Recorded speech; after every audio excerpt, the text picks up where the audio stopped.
Bonjour à tous et bienvenue sur Aquazen. Aujourd'hui on se retrouve pour une petite mise à jour concernant mon aquarium 300 litres. Je voulais vous parler un petit peu des quelques modifications que j'ai pu faire, notamment au niveau population. En effet, il y avait un petit déséquilibre entre les gros poissons que j'ai introduits récemment, les tétras du Congo et les Melanotonia rouges. Donc voici le mélano ici. Voilà, très beau poisson qui est en train de se colorer. Et les tétras du Congo qui se trouvent par exemple ici là. Voilà. Très joli, très dynamique, mais forcément un peu brusque avec les petits congénères. Et ce qui donnait parfois des situations pendant les nourrissages entre les nez rouges et les poissons hachette, bon, ils se faisaient un peu bousculer. C'était pas gravissime, il n'y avait pas de prédation, il n'y avait pas d'attaque, c'était pas très homogène. D'autant plus que les nez rouges n'avaient plus le même comportement de banc, c'est-à-dire qu'ils nageaient beaucoup moins, ils étaient beaucoup plus retranchés dans certains coins. Donc ça c'est déjà un premier point à savoir. Le comportement des nez rouges, quand ils sont en banc avec un aquarium qui n'est pas hyper peuplé, se déplacent normalement et qui, dès qu'ils sont un peu entre guillemets dominés, eh bien changent de comportement. Donc qu'est-ce que j'ai fait J'ai ramené mes nez rouges et mes poissons hachette et j'ai donc fait un petit échange standard avec, pour rester dans la continuité de ce que je faisais avant, avec des Melanotonia boismanii. Vous voyez, c'est ceux dont les mâles arborent une couleur moitié bleue, moitié jaune, orange sur la queue. Alors, voici là une femelle. Là ici c'est un mâle. Voilà, deux mâles. Donc voilà, c'est des poissons toujours très dynamiques, qui bougent beaucoup. Très difficile de faire la mise au point dessus, mais bon, on y arrive quand même. Donc c'est des poissons pour l'instant qui sont assez petits et qui vont pouvoir grandir à mesurer environ 8 cm à l'âge adulte. Peut-être que je vous ferai une petite fiche là-dessus un peu plus tard. Donc voilà, j'en ai pris 5. J'ai pris 3 mâles pour 2 femelles. Voilà, donc au niveau de la population, c'est beaucoup plus équilibré, c'est beaucoup plus homogène. J'ai toujours mes 2 couples de Ramirezi bleu électrique, un couple de Ramirezi gold, qui sont en train de passer ici, dont la zone est plutôt la droite de l'aquarium. Et un couple de Ramirezi bleu électrique, on va profiter, ils sont là, qui eux sont plutôt à gauche au niveau de leur territoire. Donc voilà, le tout est beaucoup plus homogène. Bon, c'est des gros poissons qui vont encore grossir environ 8 cm, grandir, grossir. Maintenant, en termes de population, je pense avoir largement assez de diversité, vous serez d'accord avec moi. Ce qu'il me reste juste à faire, c'est équilibrer les bancs, c'est-à-dire que les mélanos rouges, ils sont que 3. Je pense que je vais ajouter 1 ou 2 unités pour monter au moins à 5. Les tétras du Congo qui sont 5, je vais peut-être aussi équilibrer, voir en fonction de leur comportement. Pareil, là il y a une majorité de mâles, à voir comment ça évolue.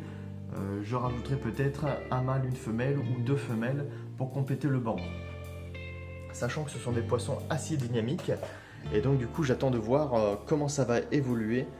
Cette cohabitation qui pour l'instant se passe bien. Mais c'est vrai que là par exemple on est le matin au réveil, ils sont assez excités.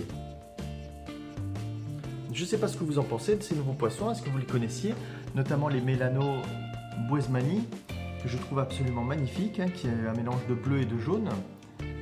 Ça donne vraiment une belle originalité dans le bac et j'en suis plutôt content pour le moment.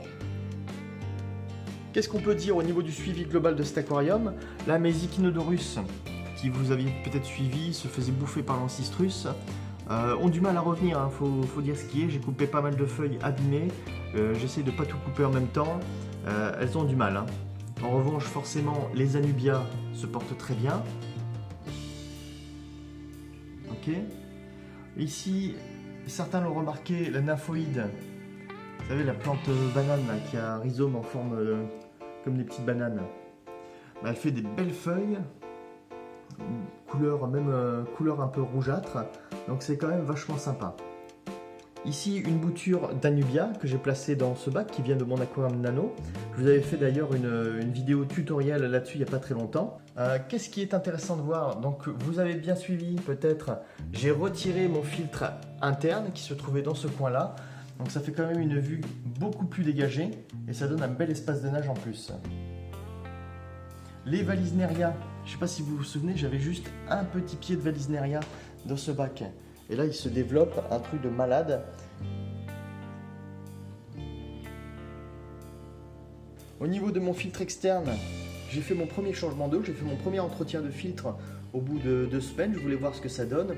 Bon, les masses filtrantes à l'intérieur sont nickel. Il y avait juste à peine un peu d'eau avec quelques feuilles mortes à l'intérieur. Mais sinon, le côté filtration, ça marche très très bien, ce filtre Aquanova. Donc un excellent rapport qualité-prix. Et à cette occasion-là, j'ai fait une mesure de taux de nitrate dans mon aquarium. Bon, ça c'était donc du coup avec les 2 filtres qui tournaient en même temps. J'étais à peine à 5 de nitrate, donc c'était plutôt positif.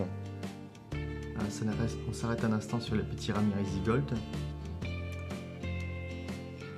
Pour ceux qui se poseraient la question de la couleur de l'eau, si vous n'avez pas suivi les précédentes vidéos, eh bien c'est parce que je filtre sur tourbe.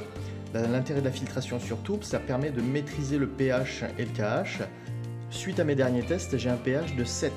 Donc ce qui est quand même assez intéressant, car j'ai quand même un paramètre assez mixte qui me permet quand même de faire évoluer à la fois des poissons qui peuvent évoluer dans des milieux acides et d'autres dans un milieu basique. Donc voilà, ça donne un juste milieu.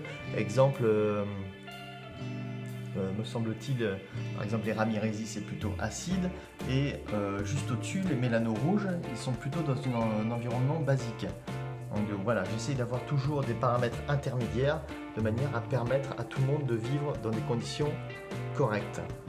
Ceci étant dit, cette coloration ambrée, bon, visuellement il y en a beaucoup qui aiment.